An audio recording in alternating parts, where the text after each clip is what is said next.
Hey you, it's me, Curtis P, and it's time for some coffee.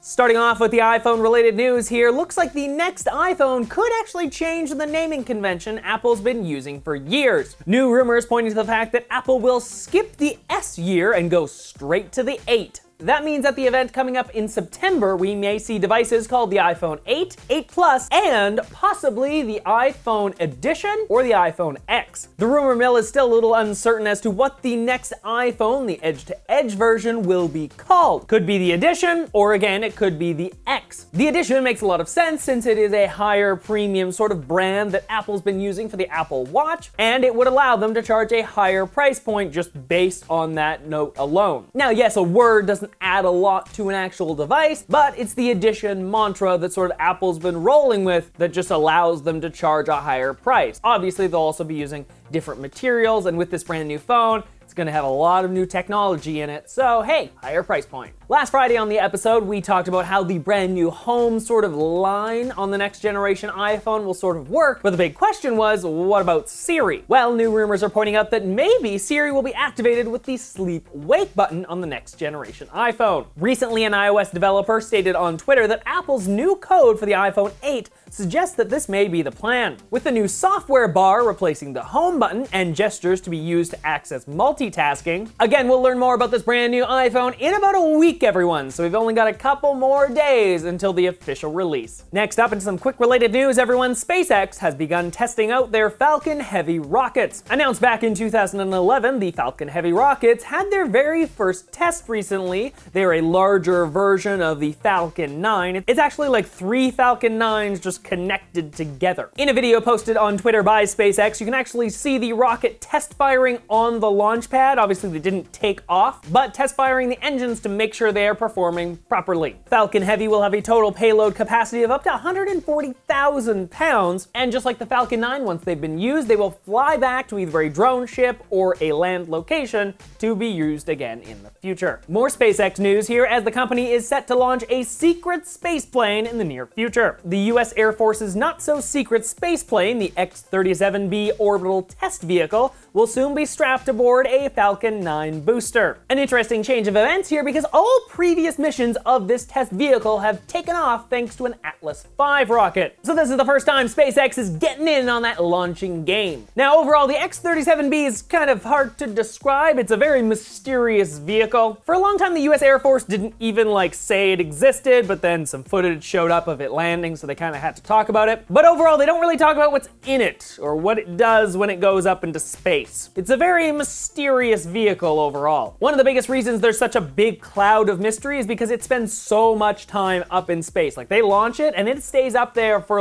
2 or 3 years. The longest duration it's ever had in orbit was 718 days. That is crazy. So again, the question, what exactly is it doing up there? Well, currently we don't really know. Maybe we'll know in the future, but I highly doubt it. Next up, Twitch has announced extensions for their live streaming platform. These are new interactive video player overlays and brand new panels that can be installed on the channel pages. Now the extensions can be coded and are powered by JavaScript, HTML5, and CSS. And there's going to be an API available so you can send and receive information from these actual panels. In the video themselves, they show off sort of things like inventory, so you can show off inventory in your game on a panel on the page. So you don't have to have that on the screen, it can just be on the side, which is actually super useful. Also showing off some interesting ways for the viewers to actually interact with you if you're streaming. Overall, really cool idea, and I can't wait to see what developers will do with this in the near future. Next up, let's talk about that $400 internet-connected juicer that kind of going out of business. Juicero, the company made famous due to its $400 internet-connected juicer that wasn't really required to actually squeeze out the juice. Yeah, they've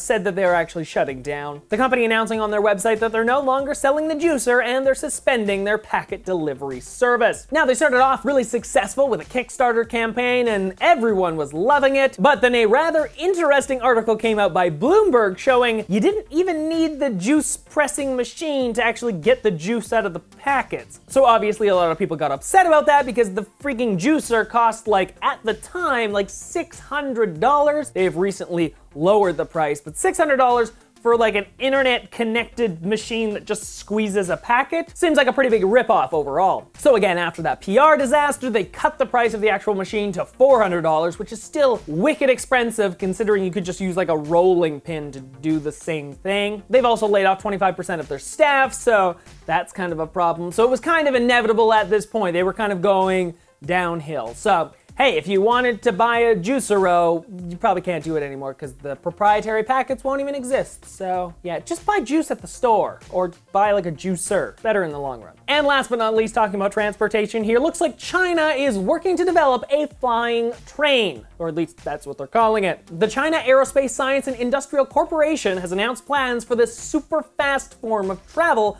called the high-speed flying train. The train itself could reach speeds up to 4,000 kilometers an hour. That's 3 times the speed of sound, 4 times the speed of a commercial flight, and 10 times the speed of the fastest commercial bullet train. The passenger pods themselves being propelled by magnetic levitation inside of a tube of near vacuum. Now the end plan here is to have the trains actually travel between regional cities at 1,000 kilometers an hour. Then you would get to a mega city, and then you could get on a train and travel 2,000 kilometers an hour to another mega city. So it would be a big center hopping back and forth. And then if you want to go outside of China to another major city, you could hop on another flying train that goes 4,000 kilometers an hour. So as you can see, like the farther you have to go, the faster the train is going to travel. Overall, a really cool concept here, but again, it's nothing more than a concept. Until we see an actual working model, it's really hard to say if this thing's even gonna work, if people are even gonna like it. That's the thing, when you think about like the Hyperloop, which is a very kind of similar idea here, like the idea of being like strapped into a tube and like shot like a bullet across the country, kind of scary if you really think about it, because if something goes wrong, there's no saving you. I'm sorry, like it's just not even a possibility. You're going so fast that you're like, as soon as you hit something,